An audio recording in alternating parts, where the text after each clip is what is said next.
খেজুরের গুড় ও পাটালির জন্য চুয়াডাঙ্গা বিখ্যাত। আর এই খেজুরের পাটালি কিভাবে তৈরি করে তা দেখাবো আজকের ভিডিওতে। তো ভিডিওটি না টেনে শেষ পর্যন্ত দেখুন এবং আমার চ্যানেলে নতুন হলে ফলো দিয়ে সাথেই থাকুন।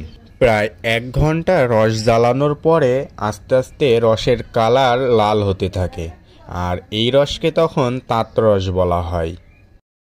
আর এই তাঁতরসটা এখন গুড়ে রূপান্তরিত হয়েছে। আর এই যে এখনই পাটালি তৈরির জন্য বীজ তোলা হবে, অর্থাৎ এই গুড়টা ঘন করা হবে। অরিজিনাল খেজুরের গুড় ও খেজুরের পাটালি কিনতে গ্রাম বাংলার ফুড পেজে নক দিন। প্রায় 10 মিনিট এভাবে দানা করার পরেই ফুয়েল পেপারে পাটালি বসানো হবে।